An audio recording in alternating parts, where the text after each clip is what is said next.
Welcome to my channel. இன்னைக்கு நம்ம என்ன பார்க்க போறோம்னா, கோல்ட் போர்ஸ்லின் க்ளே எப்படி செய்கிறதுன்ட்டு பார்க்க போகிறோம். நான் இதில் 2 விதமாக பண்ண போகிறோம். ஒன்று வந்து ஃபெவிகால் யூஸ் பண்ணி, இன்னொன்று ஃபெவிகால் இல்லாமல். நான் இப்போ ஃபஸ்ட்டு காட்டுறது எல்லாமே ஃபெவிகால் யூஸ் பண்ணி, இது வரைக்கும் நான் என்னென்ன பண்ணியிருக்கேன்றத பார்ப்போம். இந்த இன்க்ரீடியன்ட்ஸை ஒரு ஸ்க்ரீன்ஷாட் எடுத்து வச்சுக்கோங்க, ஃபர்தராக நீங்கள் யூஸ் பண்ணுறதுக்கு. ஸோ ஃபஸ்ட்டு இந்த புக்கு நான் பண்ணது வந்து 1 இயர் கிட்ட ஆகுது. இது வரைக்கும் எந்த ஒரு ஃபங்கஸோ எந்த ஒரு டீக்ரேட் ஆகியோ நான் பார்க்கல. ப்ளஸ் எப்படி இருந்ததோ அப்படியே இருக்குது இப்போ வரைக்கும். இல்லை எந்த ரெசின் ஆர்ட்டோ எதுவுமே நான் எதுலேயும் பண்ணலை. ஃபஸ்ட்டு ஃபெவிகால் வச்சு எப்படி பண்ணுறதுன்னு நான் பார்க்கலாம். ஒரு கப் கார்ன்ஃப்ளவர், அப்புறம் ஒரு கப் ஃபெவிகால் ஊற்றிட்டு, ஃபெவிகால் பார்த்தீங்கன்னா ஜென்ரல் பர்பஸில் யூஸ் பண்ணுற அந்த ஃபெவிகால் யூஸ் பண்ணுங்கள். சிந்தட்டிக் அந்த மாதிரிலாம் போட்டு இருக்கும். அந்த மாதிரி ஃபெவிகால் யூஸ் பண்ணிங்கன்னா கொஞ்சம் சீக்கிரமாக பண்ணிகிட்ருக்க சொல்லி கொஞ்சம் ஹார்ட் ஆகிடும். பட் நான் இப்போ வரைக்குமே ஜென்ரல் பர்பஸ் யூஸ் பண்ணது கிடையாது. பட் ஃபஸ்ட் டைம் பண்ணுறீங்கன்னா நீங்கள் ஜென்ரல் பர்பஸான ஃபெவிகாலை யூஸ் பண்ணிக்கோங்க. Next 1 table spoon oil, coconut oil இல்லை பேபி ஆயில் ஏதாச்சும் ஒன்று போட்டுக்கோங்க. அப்புறம் வினிகர் 1 டேபிள் ஸ்பூன் போட்டுக்கோங்க.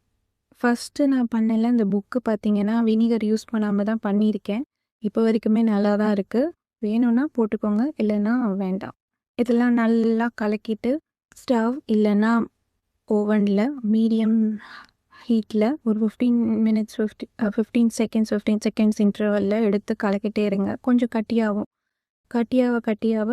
கொஞ்சம் எடுத்து நல்லா கலக்கி விடுங்க. அது பார்த்தீங்கன்னா கையில் ஒட்டும். பட் ஹோலாக எடுத்துகிட்டு வந்து கையில் ஒட்டி பார்த்தீங்கன்னா ஒட்டாது. அந்த ஸ்டேஜில் அதை ஆஃப் பண்ணிவிட்டு கொஞ்சோண்டு கையில் எண்ணெயை தடவிட்டு போதுமான அளவுக்கு மாவை போட்டு நல்லா பிசைஞ்சிடுங்க. மாவு பிசைகிற மாதிரி பிசையுங்க. அப்புறம் பார்த்தீங்கன்னா இந்த மாதிரி கன்சிஸ்டன்சி வரும். இதை நீங்கள் பார்த்தீங்கன்னா ஒரு 2 டேஸ் இல்லை 3 டேஸ் கழித்து யூஸ் பண்ணிங்கன்னா நல்லா ஃப்ளெக்சிபிளாக இருக்கும். நல்லா ஏர் டைட் கண்டெய்னரில் ஒரு கவரை சுற்றி வச்சுருங்க. இப்போ ஃபெவிகால் இல்லாமல் யூஸ் பண்ணுறது எப்படின்னா, கார்ன்ஃப்ளவர் 1 கப் தண்ணி போட்டு நல்லா மிக்ஸ் பண்ணி அதையும் ஒரு அவன் இல்லைன்னா இது நார்மல் ஸ்டவ்வில் யூஸ் பண்ணி நல்லா கிண்டிக்கிட்டே இருந்தீங்கன்னா நல்லா கட்டியாயிடும். கட்டியானவுடனே ஒரு மாதிரி ஜெல்லி ஃபார்மில் இருக்கும். அப்போ வந்து இன்னும் ஒரு கப்பு கார்ன் போட்டுட்டு அதை நல்லா மிக்ஸ் பண்ணுங்கள். மிக்ஸ் பண்ணிவிட்டு அதையும் இது வரைக்கும் நான் யூஸ் பண்ணதில்லை. பட் அந்த கமெண்ட்ஸ் வந்து கொஞ்சம் பண்ணி வச்சுருக்கேன். அதை நான் ஃப்யூச்சர் வீடியோவில் எப்படி இருக்குன்றத நான் சொல்கிறேன்.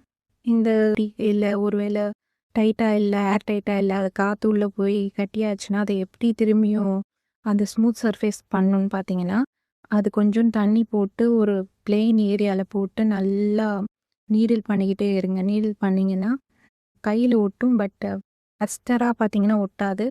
அந்த மாதிரி கன்சிஸ்டன்சியில் ஒரு நைஃபை போட்டு எல்லாத்தையும் சுரண்டி எடுத்து பார்த்தீங்கன்னா இந்த மாதிரி இருக்கும், சாஃப்ட் ஆகிடும்.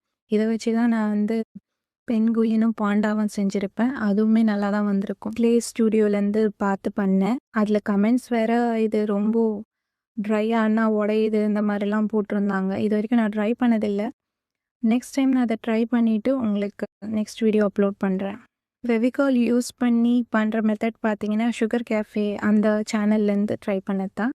ப்ளஸ் இன்னும் இதே மாதிரி நிறைய சேனல் பண்ணியிருந்தாங்க. அந்த ரெஃபரன்ஸ் வச்சு இதை பண்ணேன். நான் கிட்டத்தட்ட 2 இயர்ஸாக பண்ணுறேன். ஒரு ப்ராப்ளமும் இல்லை. அதனால தான் இந்த மெத்தடை நான் உங்களுக்கு ரெக்கமெண்ட் பண்ணுறேன். இது மட்டும் இல்லாமல் ஒரு சில மெத்தட் நானாக ட்ரையலில் பார்த்து கண்டுபிடிச்சது பார்த்தீங்கன்னா, ஸோ க்ளே வந்து ஹார்ட் ஆகிடுச்சுன்னா அதை எப்படி திரும்பியும் ஸ்மூத் ஆகிறது பார்த்தீங்கன்னா நானாக ட்ரையல் பார்த்து கற்றுக்கினது தான். அதையும் நான் உங்களுக்கு சொல்லி கொடுத்துருக்கேன். இந்த மாதிரி யூஸ்ஃபுல்லான டிப்புக்கு என் சேனலில் மறக்காமல் சப்ஸ்கிரைப் பண்ணுங்கள். வேறு ஏதாச்சும் வீடியோ பார்த்துட்டு எனக்கு அதை ட்ரை பண்ணுங்கள் அப்படின்னு சொன்னாலும் நம்ம அதை ட்ரை பண்ணலாம். ஓகே, நெக்ஸ்ட் வீடியோ உங்களுக்கு வந்து யூஸ் பண்ணாமல் வெறும் கார்னை வச்சு பண்ண அந்த க்ளேவை எப்படி வந்து கிராக் வருதா இல்லையான்றத நான் நெக்ஸ்ட் வீடியோவில் அப்லோட் பண்ணுறேன். தேங்க்யூ ஃபார் வாட்சிங். உங்களோட சப்போர்ட்டுக்கு ரொம்ப நன்றி. தேங்க்யூ.